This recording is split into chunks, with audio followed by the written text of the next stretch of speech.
Hello and welcome back to the channel, and as you can tell, quite a lot's changed.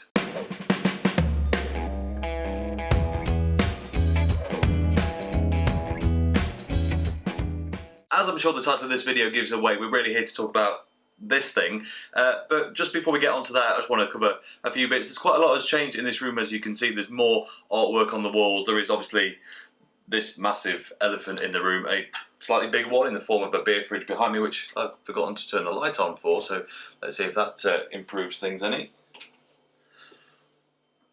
Slightly. And yeah, just we've had a bit of a refresh, new tripod. Hopefully this shot is now straight and well formatted. If it's not, then, well, I'm still learning with this tripod. It's quite different to the previous one. But yeah, we're here to talk about this, the Pint365. It's a beer tap for your home, basically. I've been looking for a tap solution for a while, whether that was kind of a normal tap or a hand pump like this one. I wasn't really sure what I wanted, looked at lots of options and decided that, well, this is basically the simplest option. Also one of the cheapest as well. It's just a pneumatic actuated hand pump. This one is currently connected to a box of 7 Brewing's Ruby Porter, which we're going to port in a minute and have a quick test of. But yeah, so this works primarily with bags and box machines. Can be kind of hacked to work with one of those little 5-litre mini kegs you can get in the supermarket or at your local brewery.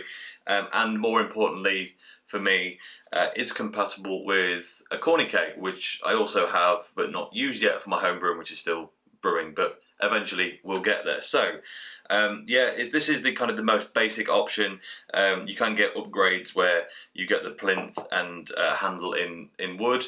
I kind of just like the all monochrome look. Unfortunately, as a result, this bit is plastic, whereas it's wood on the slightly more expensive ones, and they're not really that much more expensive. So I would have liked to have seen a black wood option where kind of both were wood, but just in the darker finish rather than the kind of traditional mahoganies and browns. So yeah, it's called Pint365. It's by Masons. I'll show you some shots of the machine overlaid on this because I can't really pick the camera up and show you, but it's pretty simple. I mean, this is just a little IKEA unit attached to it at the minute. It's a bit low for hand pouring, but new bar coming soon in good time. But for now, this will be just fine. So let's give it a go. Today I'm just going to be using a little half-pint glass. More for the reason that, well, when you use a half-pint glass, you can pour it more times and it's more fun. So that's what we're going to do.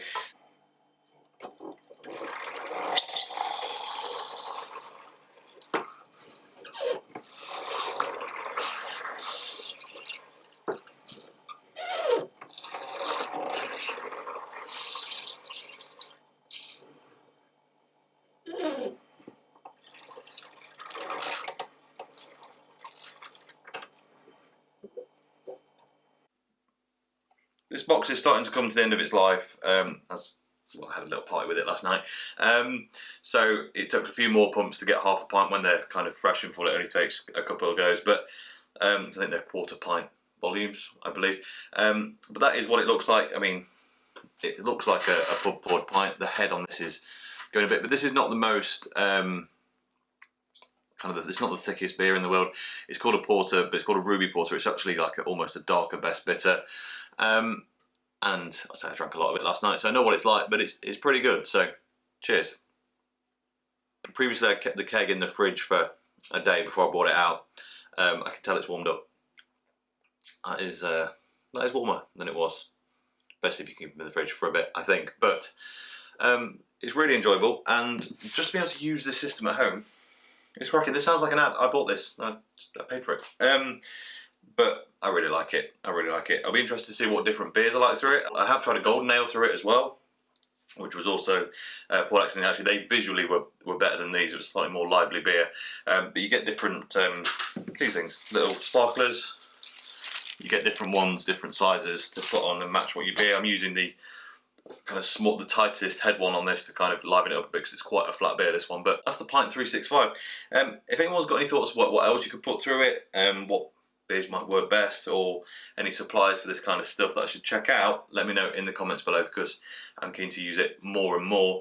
And now I've got the fridge behind, I can work out a system where simply beer lives in there until it needs to be used. It's got super quick connectors, and it's just, yeah, dead easy system. So I'm pretty happy with it. This is just a short intro, really. As I use it and become familiar with it, I'll let you know if there's any quirks or reasons to buy, not to buy. But at the minute, it's a big thumbs up from me. It's early days, but I'm enjoying freshly poured beer and the perks of not having to deal with carbon dioxide canisters, that sort of thing that you would need for a traditional tap versus pump setup. So, yeah, winner, winner. That's all for now. As always, thank you very much for watching. If you enjoyed this video, please like if you haven't already subscribed, if you'll be so kind. I'll catch you next time. Cheers.